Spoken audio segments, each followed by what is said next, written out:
নমস্কাৰ আজিৰ খবৰলৈ স্বাগতম বিটিচিত এতিয়া বলিছে নিৰ্বাচনৰ গৰম বতাহ বিটিচিৰ সমষ্টিয়ে ব্যাপক প্ৰচাৰ অভিযান ৰাজনৈতিক দল সংগঠনৰ পিছপৰি থকা নাই হাগ্ৰামা মহিলাৰ নেতৃত্বাধীন বিপিএফ দল কোনোৱে যদি বিশাল নিৰ্বাচনী সভা পাতিছে কোনোৱে উলিয়াইছে সমদল আৰু কোনোৱে পাতিছে সংবাদমেল সোমবাৰে চিৰাং জিলাৰ গুৱাবাৰীত অনুষ্ঠিত হয় বিশাল নিৰ্বাচনী গণসভা আজি হিমন্ত বিশ্ব শৰ্মাই সংস্কৃত কৈছে যে এই বছৰ যদি বিপিএফক ভোট দিয়ে অহা 5 বছৰত কোনো চাকৰি বাকৰি নহ'ব মাটি বাৰীৰ কাম নহ'ব আৰু অহা 5 বছৰ আপোনালোকে দ্বিতীয় শ্ৰেণীৰ নাগৰিক হৈ থাকিব লাগিব ছেকেণ্ড ক্লাছ চিটিজেন এই কথাটো মই অহাকালি কম আজি নকওঁ এইটো হিমন্ত বিশ্ব শৰ্মা ডাঙৰীয়াই যিখিনি ষ্টেটমেণ্ট দিয়া আছে বা যিখিনি ভাষণ ৰাখি আছে ইয়াৰ ভাষণ মতে বড়ো আৰু অনাবড়ো মাৰপিট কৰি পেলাই মৰিব লাগে হিমন্ত বিশ্ব শৰ্মাৰ ষ্টেটমেণ্টটো সেইটোৱেই যে বড়ো আৰু অনাবড়োৰ মাজত আকৌ গণ্ডগোল হ'ব লাগে এই কথাটোৱে কৈ আছে মিনিংটো সেইটোৱেই সেইকাৰণে মই দিম হিমন্ত বিশ্ব শৰ্মা ডাঙৰীয়াৰ যিবিলাক ভাষণ আজিৰ ভাষণ মুঠতে বড়ো অনাবড়ো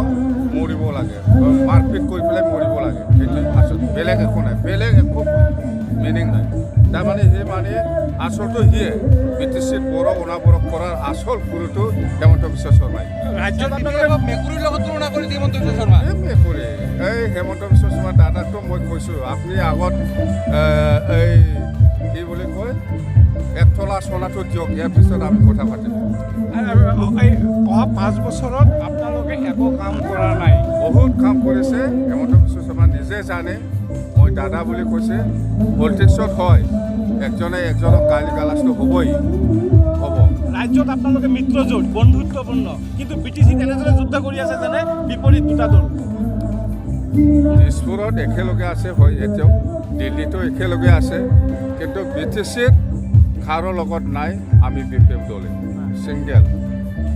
ছিংগেল একো নাই হেমন্তই আজিৰ দিনত যিখিনি ষ্টেটমেণ্ট দিয়া আছে যিখিনি ভাষণ ৰাখি আছে এইটো কমিউনেল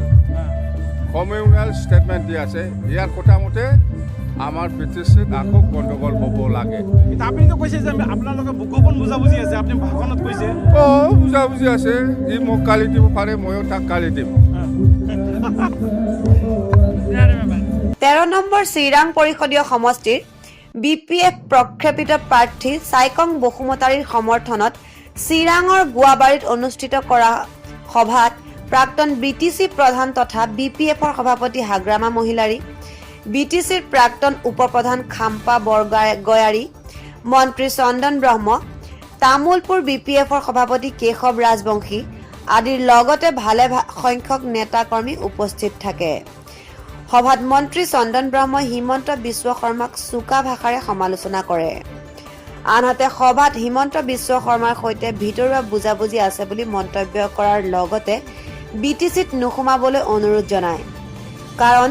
বিটিচিত আহিলে লাজ পাবলগীয়া অৱস্থাৰ সৃষ্টি হ'ব বুলি প্ৰাক্তন বিটিচি প্ৰধান হাগ্ৰামা মহিলাৰীয়ে কয় সভাত তামুলপুৰ বিপিএফৰ সভাপতি কেশৱ ৰাজবংশীয়ে ইউপিপিএল সভাপতি প্ৰমোদ বড়োক তীব্ৰ ভাষাৰে সমালোচনা কৰি কয় যে প্ৰমোদ বড়োৱে নিখিল বড়ো ছাত্ৰ সন্থাৰ সভাপতি হৈ থাকোঁতে নিজেই কৈছিল তেওঁ কোনোদিন মন্ত্ৰী বিধায়ক হোৱাৰ আশা কৰা নাই আনকি তেওঁ এখন গাঁৱৰ গাঁওবুঢ়া পৰ্যন্ত হোৱাৰ ইচ্ছা নাই বুলি কৈছিল যদিও আজি তেওঁ ক্ষমতাৰ লোভত ৰাজনীতিত আহিছে গতিকে তেওঁৰ দৰে মিছলীয়া আৰু কোন হ'ব পাৰে বুলি কয় সভাখনতে বিভিন্ন দল সংগঠনৰ পৰা প্ৰায় শতাধিক সদস্যই আনুষ্ঠানিকভাৱে বিপিএফত যোগদান কৰে আনহাতে সাংবাদিকৰে হোৱা মত বিনিময়তো প্ৰাক্তন বিপিএফ প্ৰধানগৰাকীয়ে মন্ত্ৰী হিমন্ত বিশ্ব শৰ্মাক তীব্ৰ ভাষাৰে সমালোচনা কৰে এইবেলি নিশ্চিতভাৱে চিৰাং সমষ্টিৰ বিপিএফ দলৰ মনোনীত প্ৰাৰ্থী চাইকং বসুমতাৰী বিপুল সংখ্যক ভোটেৰে জয়যুক্ত হৈ কোকৰাঝাৰৰ মস্তক দখল কৰিব অধিক তথ্যৰ বাবে চাই থাকক আজিৰ খবৰ